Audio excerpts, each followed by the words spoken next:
autour de moi, nous avons un certain nombre de personnes qui vont essayer de vous montrer, de témoigner sur ce qu'est l'accompagnement. Donc elles sont, il y a un monsieur quand même, elles sont ou accompagnatrices ou accompagnées EES ou E. Alors, on va essayer de structurer un petit peu la table ronde pour une petite heure, à peu près quasiment de manière chronologique en fait, de voir dans un premier temps ce qu'on appelle nous l'accompagnement N-1, c'est-à-dire la genèse d'un projet, puis de voir l'accompagnement en lui-même et le projet en lui-même, avec les interactions entre accompagnés, entre accompagnateurs et puis l'ensemble des équipes éducatives. Et puis on essaiera de prendre un petit peu de temps aussi pour voir la sortie de l'expérimentation, qui est souvent une phase un petit peu critique et un petit peu oubliée, parce que c'est vrai qu'on parle beaucoup des projets lorsqu'ils vivent, et on a peu de temps ensuite à consacrer aux sorties. Et puis on verra aussi, au travers de l'exemple de Monceau, une modalité particulière d'accompagnement qui est l'accompagnement par la recherche. Voilà un petit peu le... Alors, quand j'ai préparé cette table ronde, j'ai regardé les premières mentions que j'ai trouvées, c'est 1994, le ministère, dispositif d'accompagnement et innovation, c'est 1994. Donc vous voyez qu'on est quand même pas sur quelque chose qu'on a découvert hier. Très vite se pose la question de la guidance. Je pense que ça, c'est quelque chose qu'on va évoquer aujourd'hui, parce que cette notion de guidance est importante. Donc, quelques questions comme ça que j'ai notées. On est d'emblée centré sur, et je pense que chacun pourra rebondir là-dessus, on est déjà à un stade un petit peu avancé parce qu'on parle d'accompagner les équipes et non plus d'accompagner l'innovation. Comme si déjà cette donnée-là allait de soi, alors qu'elle n'est peut-être pas si simple que ça. Montpellier en 2003, je ne sais pas s'il y a des conseillers en formation continue dans la salle, mais par exemple à Montpellier en 2003, les conseillers en formation continue, on leur a joint le I d'innovation. Tout de suite, on dit parce qu'on fait immédiatement le lien entre formation et innovation.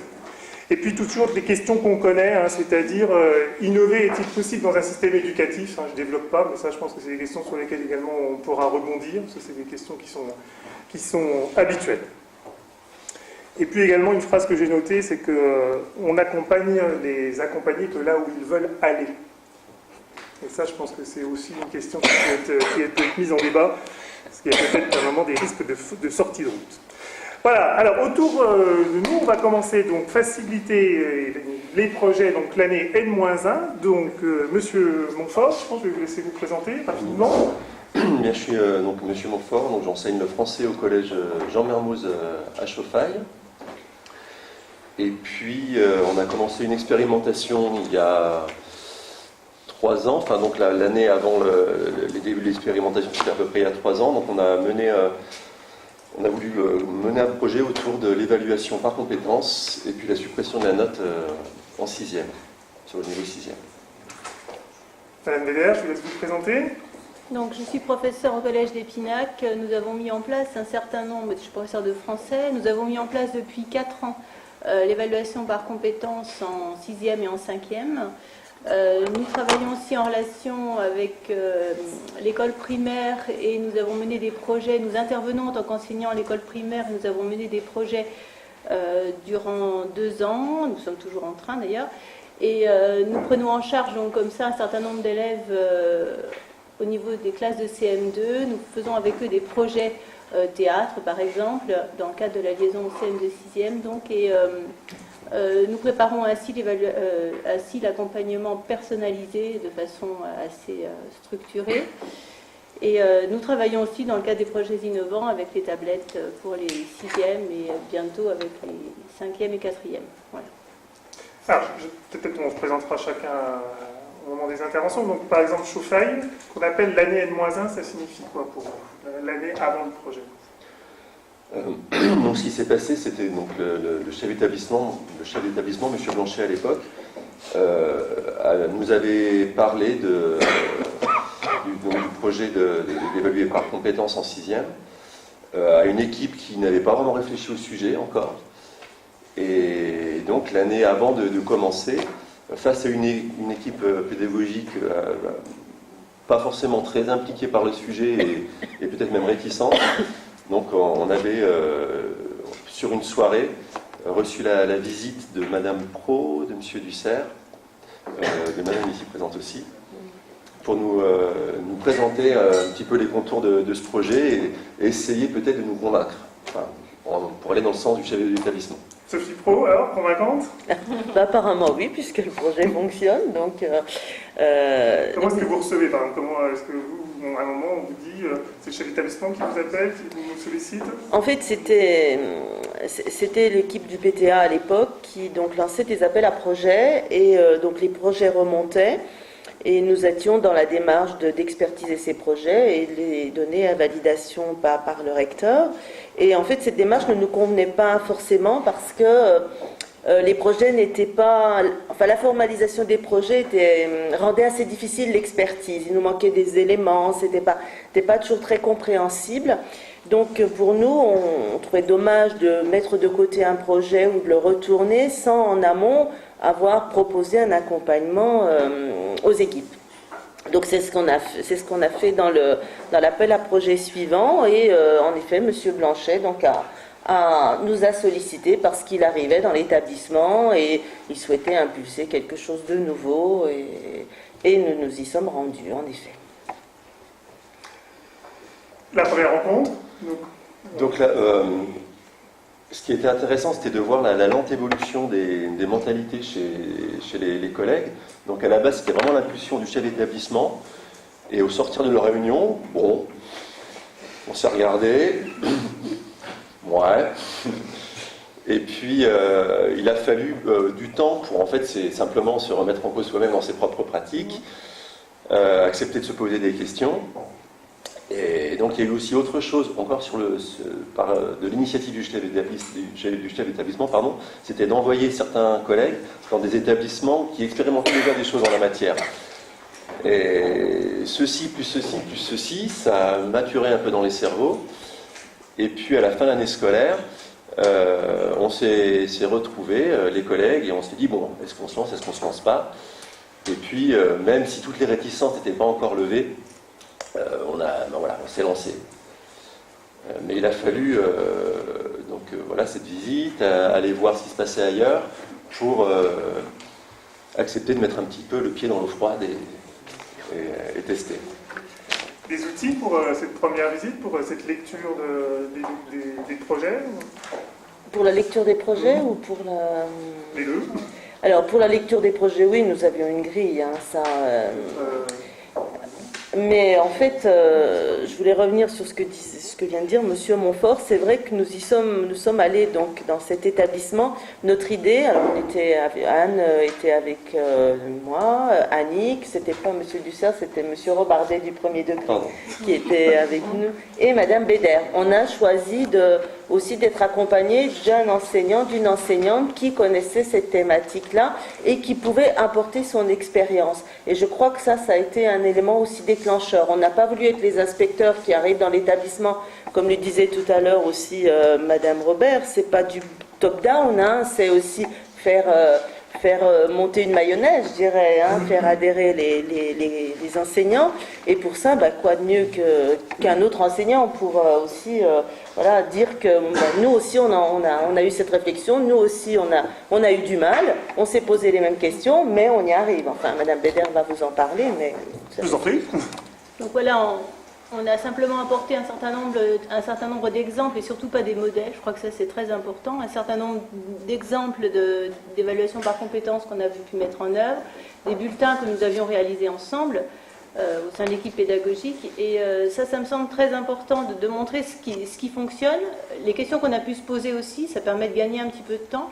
Mais je pense que c'est très important de se dire, pour quelques projets innovants que ce soit, qu'on ne peut pas plaquer un modèle sur un établissement, mais qu'il faut vraiment pouvoir tenir compte d'une problématique et puis de l'équipe qui est en place. On ne peut pas plaquer des choses sans vraiment qu'il y ait un véritable travail de réflexion avec le chef d'établissement, avec l'équipe, et ça c'est absolument fondamental. Ce qu'on a beaucoup apprécié aussi, c'est le fait que justement des enseignants du collège de Chauffailles viennent à notre établissement, puissent rencontrer d'autres collègues, parce que moi je n'étais qu'un porte-parole de notre établissement, et puissent assister à certaines séquences d'enseignement. Ça nous a semblé très très positif. Ok, donc on note bien cette importance de réseau, d'interaction. Alors ce que je vous propose, c'est peut-être de continuer justement en voyant le déroulement d'un accompagnement. Donc je vais me retourner peut-être vers Annie Coudin, que je laisse se présenter avec Madame Chaise, ou l'une, l'autre. Je donne la parole d'abord à Madame D'accord, Madame Chaise. Chaise. Je vais vous présenter brièvement. D'accord, donc je suis Isabelle Chaise, j'enseigne l'histoire géo au lycée Lamartine de Mâcon et nous menons une expérimentation depuis 2 ans sur la mutualisation en fait des enseignements d'exploration et de l'accompagnement personnalisé dans une classe de seconde avec comme but d'aider les élèves qui peuvent arriver en grande fragilité en seconde. Une année N-1 pour vous? Vous êtes parti comme ça tout en blanc? Alors oui, il y a eu une année N-1. En fait, ce qu'il faut savoir, c'est qu'au lycée, il y avait une tradition avec ce qu'on appelait avant les classes de seconde Innovalo, qui étaient des secondes innovantes, enfin une seconde innovante. Et on s'est trouvé à un moment où, d'une part, il y a eu la réforme de la seconde, et d'autre part, l'équipe de la seconde Innovalo c'est un peu défaite. En fait, il y a eu pas mal de départs, soit en retraite, soit vers d'autres lieux. Donc l'idée a été de fabriquer autre chose et de créer une autre équipe. Donc une équipe qui s'est choisie pendant l'année N-1, qui a fabriqué son idée, et ensuite il y a eu accompagnement qui nous a aidés à formaliser. Voilà, donc Annie Coudin, alors tu disais que l'innovation a commencé en 1994 et que c'est une grande fierté d'avoir commencé à ce moment-là et d'accompagner les équipes depuis 1995 en fait. Donc, voilà. Donc toujours en binôme avec un inspecteur ou une inspectrice. Voilà. Donc, donc on entame notre 2e année d'accompagnement. Voilà. Et moi, ce que j'essaierai de présenter, enfin on verra comment tu le souhaites, mais c'est avant les séances de travail, pendant les séances de travail et après les séances de travail. Et notamment avec, tu as parlé de fiches, enfin on a parlé de formalisation, c'est vrai que je suis très attentive à ça, c'est-à-dire à garder trace du travail qui a été fait pour pas qu'on réinvente sans arrêt les choses, hein, pour pas qu'on soit dans la répétition des choses, pour se caler sur le point du chemin où on était la fois précédente. Donc nous lisons attentivement, donc je conduis cet accompagnement avec Anne, qui est derrière moi. Donc nous lisons soigneusement les documents proposés par les équipes, ce qui nous permet d'identifier des petits points sur lesquels on revient ensuite et de les retravailler, etc. Alors, avant justement de voir ça, cette phase, moi je vais vous proposer une petite lecture donc j'ai tiré d'un colloque qui m'a beaucoup intéressé, qui s'était déroulé à Montpellier. Donc c'est une conférence et exemple, texte 5, réponse à une sollicitation. Vous m'avez choisi pour être accompagnateur d'une action innovante et je vous informe que je refuse cette fonction pour les raisons suivantes. Je ne peux écouter qui que ce soit plus de 5 minutes. Je fais toujours référence à mon vécu comme exemple. J'impose toujours mes idées et surtout les mauvaises. J'ai toujours refusé de travailler en équipe. Je ne connais rien au rouage du système éducatif. Je ne tiens pas à être dérangé dans mon train-train quotidien. Enfin, le sujet ne m'intéresse pas. Alors, est-ce que c'est ta posture d'accompagnatrice? Voilà, je vais la résumer très précisément. La posture d'accompagnateur. Alors évidemment, le posture d'accompagnateur, c'est surtout de ne rien savoir avant, si ce n'est ce que j'ai lu dans les documents. Voilà, j'attrape souvent un mot. Et puis, justement, quand je suis là, j'écoute. Enfin voilà, c'est un peu porte ouverte, enfin, écoutez quand même, la preuve c'est que c'est pas aussi évident que ça, et je vais donner un petit exemple. Alors bon, j'ai anticipé, dans une des séances, Madame Chaise dit, bon, on fait des petites choses, hein, et je me dis, oh là là, petites choses, et puis le problème c'est qu'on passe trop de temps, on s'épuise dans l'organisation, parce qu'on n'a pas nos temps, on travaille ensemble, etc.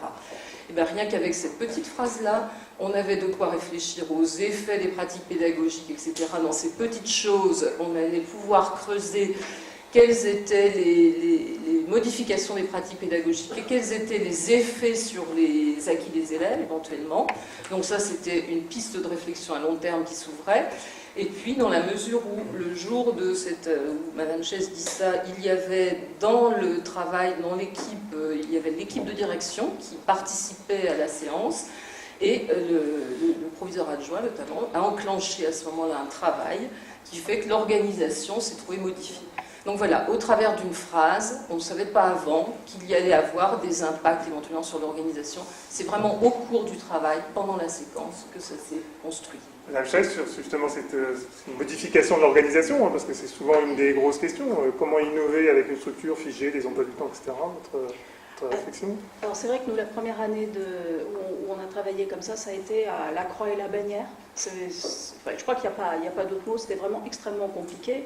Et c'est vrai que quand j'ai parlé de petites choses, c'était pour bien montrer toute la difficulté. Et c'est vrai qu'en ayant été entendu, on a pu avoir un fonctionnement plus simple, parce que c'est vrai que pour travailler, c'est mieux quand même quand les profs et les élèves sont libres en même temps. Donc là, j'enfonce peut-être une porte ouverte, mais dans un lycée un peu gros, parfois c'est compliqué. Mais d'un autre côté, je crois aussi que ce qu'il faut voir, c'est que quand parfois on dit une petite chose et puis qu'on voit en face les accompagnatrices qui réagissent, ça peut aussi nous rebooster, nous, parce qu'on se dit que même si des fois on se débat dans des difficultés au début pour mettre en place quelque chose, on se dit, bon, ben, là finalement c'est peut-être pas si petit ce qu'on a fait et c'est très valorisant, pas simplement pour moi, parce que c'est moi qui l'ai dit à ce moment, mais en fait pour toute une équipe. Hein. Et à ce moment-là, on se dit, bon, ben, on a quand même fait quelque chose. Le lycée Lamartine, combien d'enseignants à peu près? Plus d'une centaine. Plus d'une centaine. Combien dans l'équipe du projet? Donc dans l'équipe, on est 12 enseignants pour la classe, mais réellement impliqués, on va dire qu'on est 7 et ça augmente. Voilà. Parce que je regarde et 93 autres. Alors, les autres profs de seconde commencent à nous demander effectivement, mais qu'est-ce que vous faites donc dans cette classe expérimentale? Et comme il y a deux volets, le travail sur l'idée de mutualiser des heures d'enseignement d'exploration et d'accompagnement personnalisé, on est en train de travailler justement pour voir si on ne pourrait pas un petit peu le diffuser dans l'établissement. Il est prévu qu'on en parle en particulier lors d'un conseil pédagogique. Annick, ça c'est quelque chose que dans l'accompagnement, justement, la diffusion à l'interne, oui, alors c'est vrai que c'est une question qui s'est posée en continu hein, au fur et à mesure de nos rencontres. Donc il y a une grande question sur la question du transfert, c'est un des problèmes majeurs de l'innovation et de l'expérimentation. Et là, modestement, parce que vraiment petite chose, je trouve que c'est bien ce qui qualifie le travail très progressif, comme vous l'avez montré aussi. C'est très lent, c'est par petites touches, voilà, il faut avoir beaucoup de patience dans tout ça. Et bon, la question, on se dit modestement, on va déjà se demander justement comment ça se transfère dans l'établissement. Donc la phase de travail, elle va être autour de ça.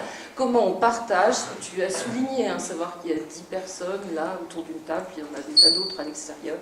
Comment on va faire partager ce qui se passe à l'intérieur déjà, avant de se poser la question de comment, je dirais quelque part, ça sera plus la question des accompagnateurs, comment on le transporte à l'extérieur. C'était ces images dont Anne parlait. Et par rapport, par exemple, à l'Épinac ou Chauffaille, où là, la problématique de diffusion à l'interne est complètement différente, parce qu'on n'est pas du tout sur la même échelle. Comment est-ce que les choses se passent par rapport à la salle des profs, pour faire simple? Sur un petit établissement, c'est pas très compliqué, dans la mesure où nous, on s'est tous mis à l'évaluation par compétences. C'était une volonté de notre chef d'établissement.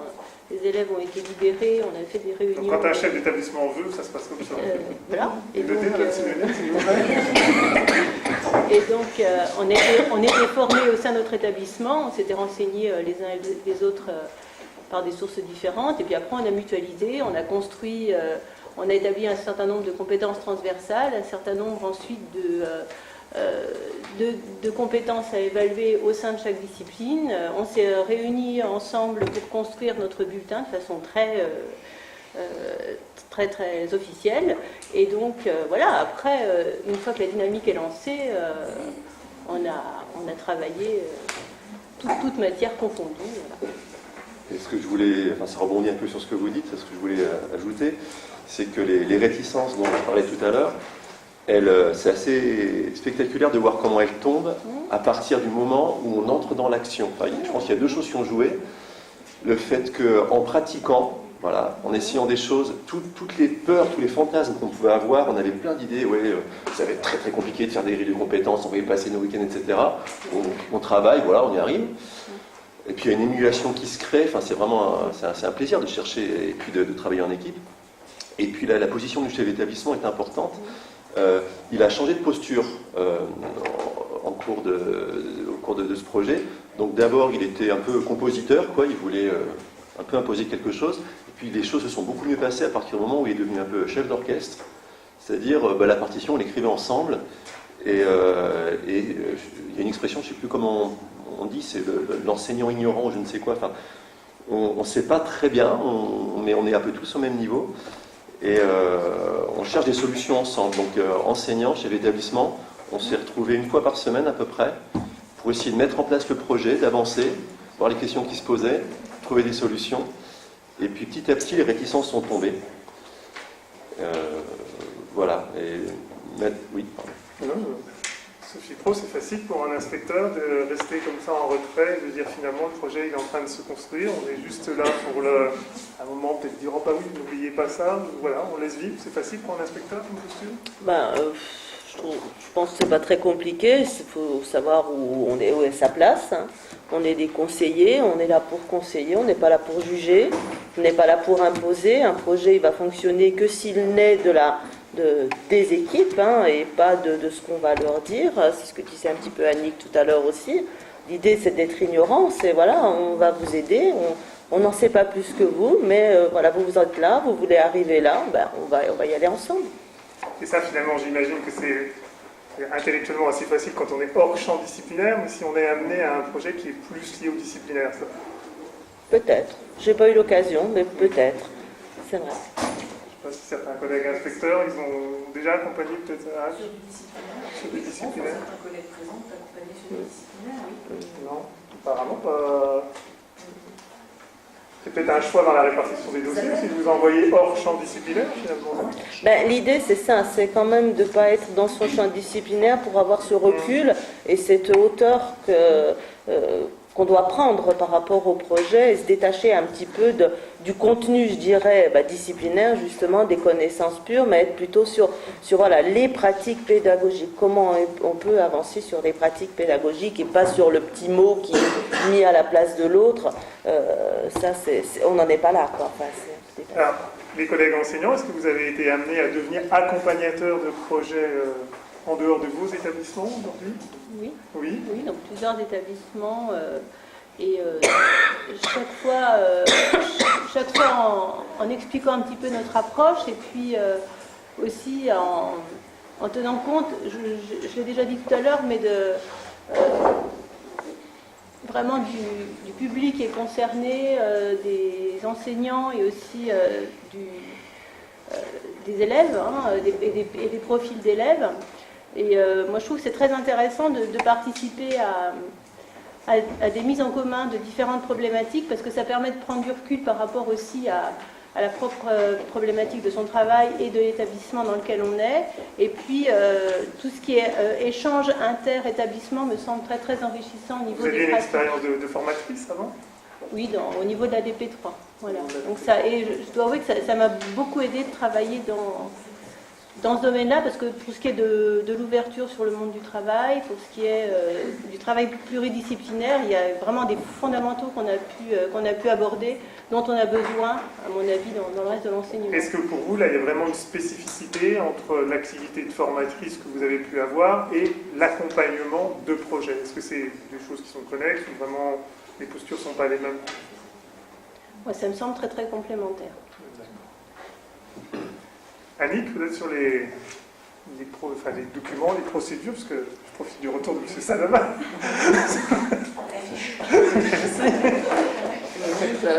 Voilà, j'ai parlé de la fiche sur l'accompagnement pour Annick. La fiche de suivi. Oui, puisque je parlais, moi c'est quelque chose d'assez fondamental pour moi. Je disais tout à l'heure de garder trace, donc il y a un support, il y a un moment, les fiches vont devenir visibles sur Experitech. Mais avant que quelque chose puisse devenir visible et puis soit diffusé dans la France entière, il y a quand même des étapes à franchir. Hein. Et donc on a récupéré donc, tous les éléments de cette fiche Experitech donc, pour décrire l'action, pour en décrire les composantes, les effets, etc. Et donc, on a bricolé une fiche de suivi, c'est-à-dire que tout simplement, dans chaque rubrique, on va mettre visite 1. Donc ça permet déjà... Elle est dans vos dossiers. Hein, Oui, elle est dans le dossier, elle est page 13, je crois. Ouais. Et donc, c'est un peu long et un peu lourd, donc c'est pareil, ça fait un peu peur. Quand on est dans l'action, ça change tout. Hein. Quand on regarde ça, on se dit, oh là là, misère. Hein. Donc, il ne s'agit pas de figer l'action, il ne s'agit pas de tout ça, il s'agit de garder une trace qui est en conformité avec le document qui sera diffusé ensuite, hein, puis de se poser toujours ces questions-là et de voir comment le chemin évolue. Enfin, puisqu'on a parlé un petit peu d'évaluation, enfin, c'est une problématique que vous posez aussi, une question que vous posez aussi. C'est-à-dire que nous, notre problème, c'est d'évaluer d'où on part, où on pense arriver, et de voir comment on y va, et est-ce que ça bouge, quoi, au fond, est-ce que ça avance. Donc, dans cette fiche, on a apporté visite 1, visite 2, enfin, on rappelle le projet, d'abord, ensuite visite 1, visite 2, visite 3, et puis bilan pour Experitex, c'est-à-dire qu'à un moment donné, avec l'équipe, on va se mettre d'accord sur ce qu'on rend visible. Et donc là, pour le moment, c'est quelque chose qui est entre nous, hein, on le diffuse, c'est vraiment une fiche qui se partage, qu'on renvoie à l'équipe, qui peut tout à fait dire non, ce que vous écrivez c'est n'importe quoi, je ne pense pas du tout la même chose.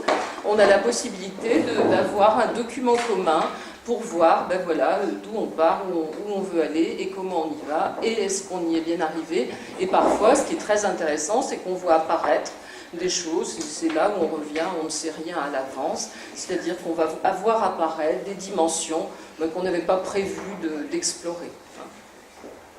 Bien, alors, oui. Peut-être la fiche, comme on la reçoit quelques temps avant la visite, en fait, nous, telle qu'elle a été remplie, et c'est vrai que ça nous oblige aussi à réfléchir sur cette fiche, à dire qu'est-ce qu'on va faire.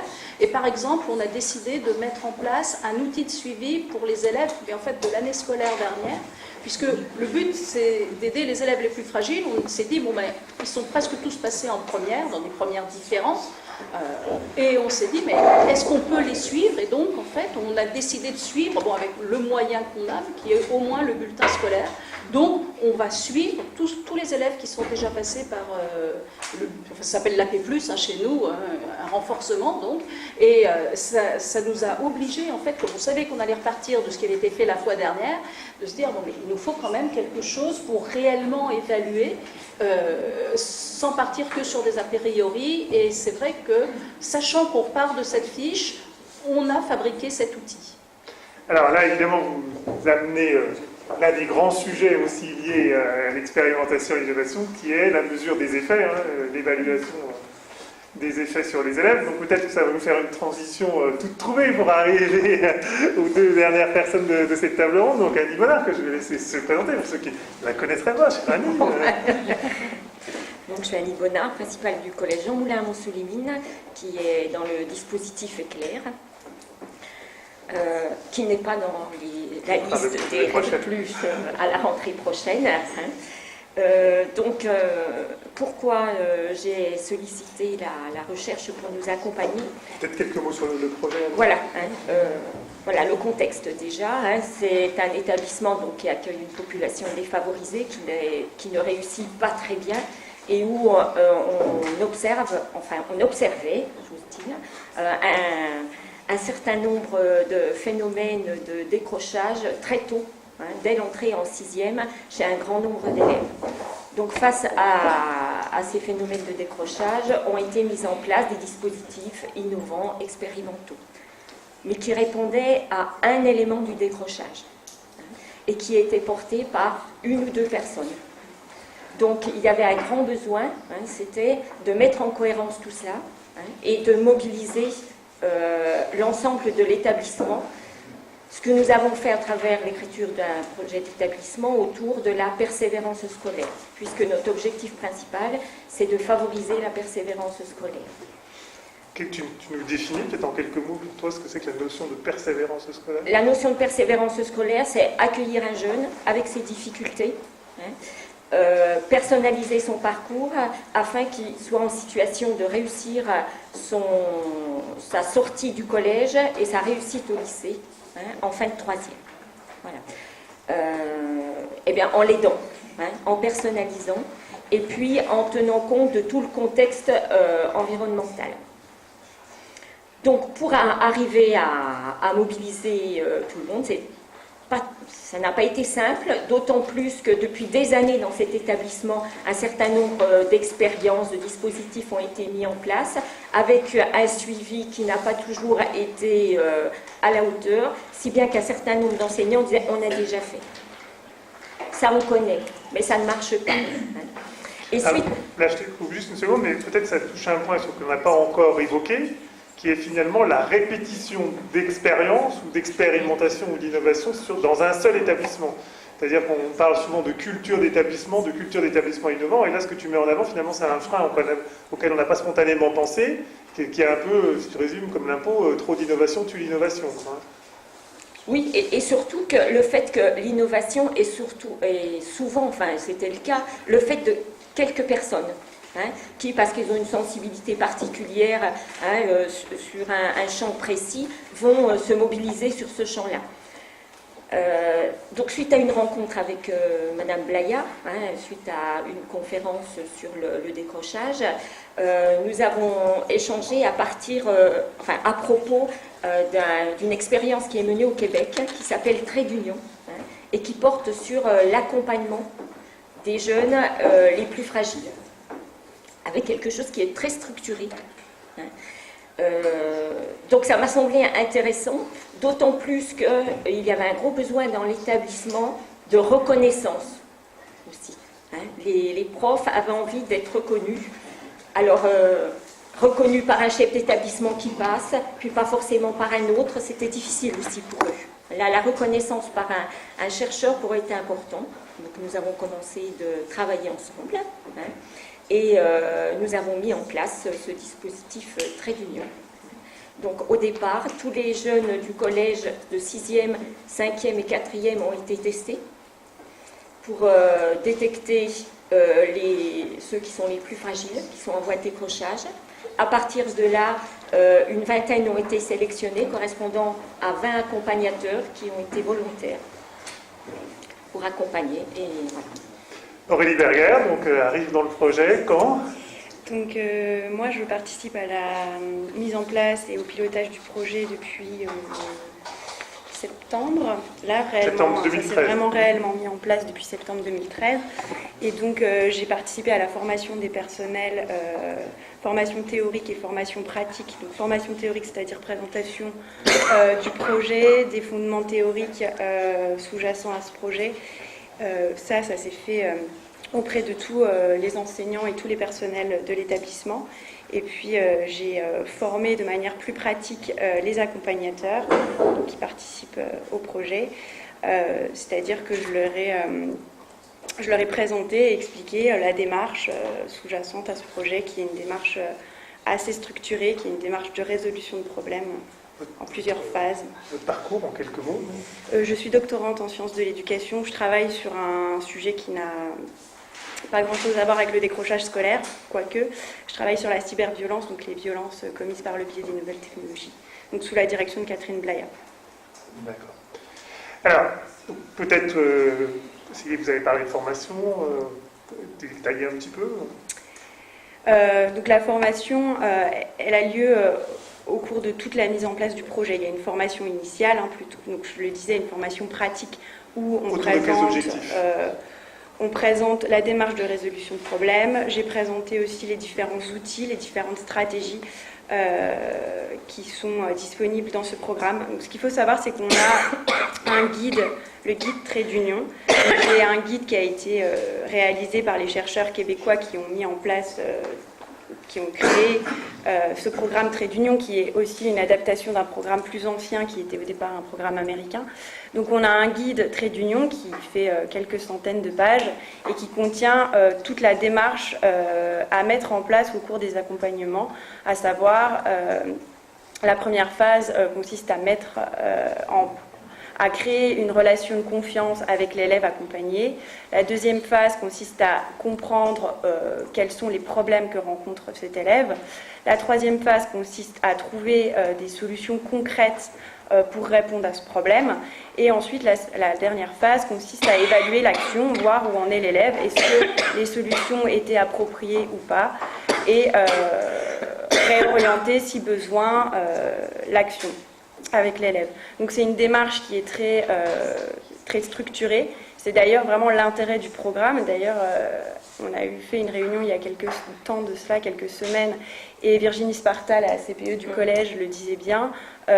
Des tutorats, c'est pas la première fois que c'est mis en place, hein, il y a déjà eu ce type d'accompagnement. Par contre, c'est la première fois que c'est aussi structuré et que les accompagnateurs savent vraiment ce qu'ils doivent faire. Et c'est la première fois aussi qu'ils ont des outils concrets, des stratégies qu'ils peuvent mettre en place. Donc c'est là l'intérêt vraiment du programme. Il y a aussi des outils comme la grille trait et la grille union. Donc la grille trait, c'est une grille qui contient plusieurs indicateurs de désengagement, par exemple le nombre d'absences, le nombre de retenues, etc. Et c'est une grille qui est remplie pour chaque élève accompagné régulièrement, et ça permet de voir où en est l'élève. Donc c'est une grille qui permet de faire une évaluation tout au long du programme. Et il y a la grille aussi Union, qui est une grille qui permet, au terme de chaque rencontre avec l'élève, de faire le point sur ce qui a été dit. Et cette grille permettra au terme, à la fin de l'année, à la fin du suivi des élèves, de faire un bilan et d'évaluer l'action.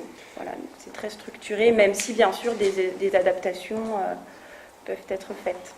Question à Léonard. Qu'est-ce que c'est pour toi, là, tu as dit tout à l'heure qu'à un certain moment, les accompagnements avaient peut-être été un peu déficients, enfin, je vois quel terme il faudrait employer, mais pourquoi, lorsque tu as fait cette... je reprends ma phrase, quel apport vois-tu dans cet accompagnement par la recherche? En quoi cet accompagnement par la recherche est différent des autres formes d'accompagnement que tu as pu voir précédemment? Déjà, elle est très structurée. Elle s'appuie sur une expérience qui a déjà été menée, qui a fonctionné, qui est rassurante pour les enseignants. Et tout à l'heure, Aurélie parle de l'échange qu'il y a eu la semaine passée avec Catherine Blaya et les enseignants. À partir du moment où on part sur la même grille, les mêmes critères, les enseignants échangent sur les mêmes choses, faisant abstraction de tout ce qui est... Tu parles de grille élève, hein, on est bien d'accord. Oui. Donc, et ça, je pense que c'est très important, parce que le même sens est donné au même nom et à la même démarche. C'est bien que les échanges portent sur les mêmes choses. Parce que jusqu'à maintenant, certains vont mener un tutorat en s'appuyant plus sur le vécu au niveau de la famille, d'autres porteront le tutorat plus sur les résultats scolaires. Alors que là, c'est un ensemble. Tout le monde a la même structure d'accompagnement, et je pense que ça permet vraiment d'avancer. Et c'est rassurant pour les enseignants.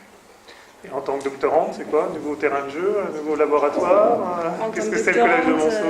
C'est très très intéressant d'être dans un collège, d'avoir un petit lien avec vraiment la pratique, de voir comment des programmes qui ont été créés par des chercheurs peuvent être mis en place vraiment dans des établissements. Donc, pour moi, c'est une expérience vraiment très, très intéressante, très enrichissante. Oui, je voulais rajouter aussi que l'an passé, Catherine Blaya nous a proposé d'assister à un colloque sur la persévérance scolaire. Donc, plusieurs enseignants se sont rendus à ce colloque, et ça a permis aussi, en termes de démarche, de sortir du quotidien, de sortir de la tête du guidon. C'est-à-dire que ce n'est pas seulement le chef d'établissement qui a pris du recul, ou le chercheur, par rapport à cet intérêt qu'on porte sur le décrochage, mais c'est également tous les enseignants. Alors, évidemment, quand on parle recherche, il y a toujours deux mots qui viennent, c'est évaluation, diffusion. Comment est-ce que... Il y aura effectivement une évaluation qui se fera par le biais d'abord... Annie le disait tout à l'heure, les élèves ont été évalués, ont été testés par le biais d'un logiciel qui fait partie du programme qui a été créé donc, par ces chercheurs québécois. Donc il y aura une évaluation l'année prochaine qui nous permettra de voir s'il y a eu une évolution du taux d'élèves à risque de décrochage. Et puis il y aura aussi des entretiens avec les accompagnateurs, avec les élèves accompagnés, je pense, j'espère. Les familles aussi. C'est la question que je voulais poser. Les familles, quel regard elles portent sur cette expérience? Toutes les familles ont accepté le suivi, ça leur a été présenté par les accompagnateurs et sont largement impliqués. Donc la réaction, elle est différente d'une famille à l'autre. C'est plutôt une grande confiance qui peut faire un petit peu peur aussi. parce que les familles ont vraiment confiance à la personne qui suit leur enfant. Un petit peu de méfiance, donc à demander des renseignements complémentaires, mais de toute façon, aucune famille n'a refusé l'accompagnement. Alors, puisqu'on se rapproche quand même de la fin, la question de la sortie, est-ce qu'on est sur un scénario où finalement donc, l'apport de la recherche a permis de former les personnels et que donc l'année prochaine on peut se détacher de la recherche et l'action peut continuer avec les personnels formés? C'est comme ça que ça va se passer? C'est bien l'idée. Déjà c'est sur 2 ans. L'accompagnement est sur 2 ans. Ensuite l'idée c'est vraiment ça, avec des restrictions, puisqu'on utilise un apport de la recherche qui n'est pas diffusable, mais nous travaillons avec Madame Blaya pour préparer justement un dispositif qui puisse être diffusé à tout le monde. Il reste un petit quart d'heure, c'est ça, Anne, pour tout simplement engager la discussion avec vous. Donc merci pour toutes ces contributions, merci beaucoup. Allez-y. Si vous voulez. Sinon, je sollicite les chefs d'établissement. T'as bien une réaction pour lancer le débat. D'autres,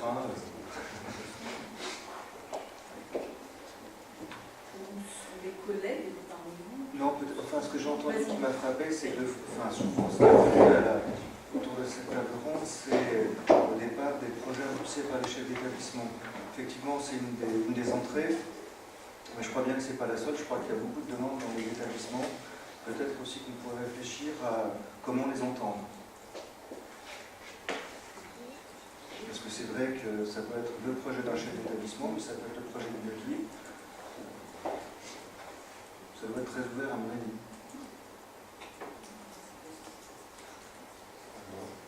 Oui. Moi j'ai bien entendu effectivement cette problématique un petit peu qui descendait. Je suis chez l'établissement, mais moi j'ai bien aimé les actions de recherche, pas par l'enseignant, dans la création du projet, où on sent un petit peu pas le malaise de l'enseignant, mais les difficultés qu'il y a. Et puis sur la fin aussi, cette entente qu'il y a à un moment donné pour une équipe pédagogique d'enseignants à travailler sur un objet déjà construit. C'est-à-dire qu'il me semble qu'il y a ce premier temps où le malaise de l'enseignant il est présent, parce qu'il n'y a pas d'élément d'accrochage ni du point de vue de l'élève, ni du point de vue des compétences professionnelles, ou un accord qui aura entre une équipe pour agir. Et avec l'histoire de l'outil de la fin, il y a au moins un accord qui se fait sur les conduites des élèves. Et du coup, il me semble que l'équipe pédagogique peut se focaliser sur quelque chose qui serait déjà construit. C'est des temps de construction qui sont difficiles à faire, donc il y aurait une entrée qui serait du point de vue des élèves, et une autre entrée qui serait peut-être sur une équipe pédagogique qui se construit sur des éléments clés des compétences des enseignants, et non pas sur des compétences des élèves. Donc il y a les deux registres, il me semble, qui sont présentés, qui m'ont vraiment intéressé. Sophie, peut-être en tant que co-constructrice et experte du groupe, Moi, je voulais dire quand même quelque chose, et c'est Annie qui m'a fait penser, c'est que l'innovation, c'est jamais figé. Et quand tu disais les équipes ont l'impression d'avoir déjà fait, c'est que c'est toujours en constante évolution. Et l'innovation, elle a un curseur qui n'est pas le même pour toutes les équipes en fait. Innover pour les uns, ça peut être déjà du vu pour d'autres, et ça c'est important. Et même dans un projet lui-même, les choses qui fonctionnent, il faut que chaque fois les élèves évoluent, il faut qu'on évolue avec eux aussi, et que l'innovation doit aussi évoluer avec eux au fur et à mesure du temps. D'ailleurs, je ne sais pas si on peut, Alain, si on peut remettre la définition qu'il y avait tout à l'heure. Sur la définition qu'on voyait, il y a la disparition de cet aspect nouveauté, pratiquement. Quand on regarde, on se sort finalement de ce qu'on disait tout le temps, c'est innovant globalement, c'est innovant relativement à la situation d'établissement, c'est innovant relativement à l'académie ou je ne sais pas quoi. Là, voilà, pratique innovante, c'est plutôt une action pédagogique caractérisée par l'attention soutenue portée aux élèves. La dimension temps, est-ce que c'est nouveau, c'est pas nouveau, elle disparaît en fait, au travers de cette définition qui finalement rejoint la loi de refondation. Et je pense que quand tu parles de persévérance scolaire, on a la notion de bienveillance qui est vraiment affirmée avec force dans la loi de refondation. Donc je pense que c'est plus vers ça que tend cette définition. Et il y a bien la conduite du changement. Donc on peut considérer que le changement, c'est la nouveauté qui se construit localement dans le contexte. C'est en ça que le maintien du concept de nouveauté. Parce que c'est en lien avec le changement. il y a un autre point qui paraît très important aussi, c'est qu'on a entendu là, et puis que Madame Bonnard n'a pas évoqué, c'est que ce projet qui est suivi par la recherche dans son établissement fait partie d'une palette de projets qui concourent tous vers la même chose. On a donc vraiment une fiche, vous irez voir sa fiche Experitech sur la base de données, et on est parti d'une focale assez serrée sur un certain nombre de projets, une petite dizaine de projets, et on a réaugmenté la focale, enfin vous avez réaugmenté la focale pour arriver à une multiplicité, et vous illustrez parfaitement, à mon sens, me semble-t-il, la dernière phrase: chacun de ces points ne suffit pas à lui seul, mais plusieurs combinés font une action de pratique innovante dans sa conduite et dans ses effets. Donc on est bien sur un ensemble de leviers qui concourent tous à la réussite des élèves, avec l'œil rivé sur les réussites des élèves. Une question sur la fiche qui a été présentée, évoquée par Annie Boudin, et que certains d'entre vous ont peut-être d'ores et déjà renseignée. Est-ce que c'est une fiche qui est trop touffue? Est-ce qu'il y a des rubriques qui peuvent paraître redondantes d'une visite à une autre? Quel est votre ressenti? Parce que c'est en effet une fiche, alors Annie disait tout à l'heure, on a bricolé. C'est vrai qu'on a quand même pris des éléments d'Experitech, des éléments d'une fiche que nous avions élaborée il y a quelques années. Voilà, pour l'utilisateur, que dites-vous de cette fiche? Pour ceux d'entre vous qui ont déjà eu l'occasion de la pratiquer, je veux dire. Elle est très dense. C'est qu'il y a sans doute des rubriques redondantes.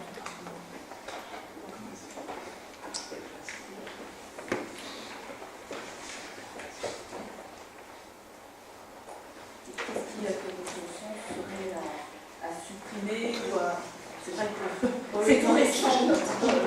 Je l'ai rempli, j'ai essayé de la compléter à l'issue d'un accompagnement, d'établissement. Donc c'est l'impression qui s'est dégagée. Il y a certaines rubriques que je n'ai pas pu compléter. D'autre part, d'autres qui, quand je dis redondant, je veux dire, j'ai déjà répondu. C'est-à-dire, sans doute peut-être aller plus à quelque chose de synthétique, puis peut-être laisser libre cours à des commentaires plus ouverts. En particulier, il y a une question qui me préoccupe quand on rencontre les équipes, c'est comment on partage les informations avec des équipes qui sont complètement dans le projet. Nous, on est extérieurs. Bon, ça a été un peu explicité, mais ce n'est pas toujours facile de laisser les personnes s'exprimer avec leurs mots. On a toujours tendance, peut-être avec les respectables, à vouloir attendre certains propos qui soit sont trop précoces ou ne viennent pas.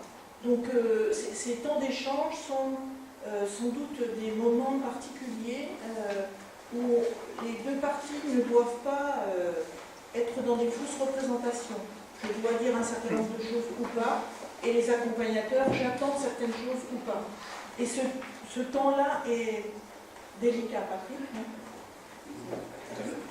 C'est toute la difficulté de l'accompagnement et parfois de pouvoir se départir finalement de notre fonction, c'est-à-dire il y a un inspecteur ou un chef d'établissement, et c'est vrai que l'équipe qui nous accueille verra tout d'abord le chef d'établissement ou l'inspecteur et aura peut-être tendance, comme le disait Claude, à adapter son discours en fonction de ce qu'il pense être attendu d'eux. Et c'est en cela que le travail de l'accompagnement est parfois un peu compliqué, et je pense que c'est d'autant renforcé lorsque nous menons un accompagnement qui relève de notre champ disciplinaire. Peut-être juste pour terminer, s'il n'y a plus de questions, parce qu'on a la présence de Mme Sidonier, c'est fait au collège de chapitre, mais membre du CNIR, et qui, je le sais, fait un certain nombre de visites à la demande du CNIR. Donc peut-être présenter en quelques mots ces visites. Alors, j'ai été mandatée pour en faire une seule, c'était à Besançon, plutôt au collège, c'était au lycée, en média. Et c'était pas vraiment, c'était une visite, mais c'était plus une visite sur l'observation, c'était pas une visite d'accompagnement comme celle que vous décrivez.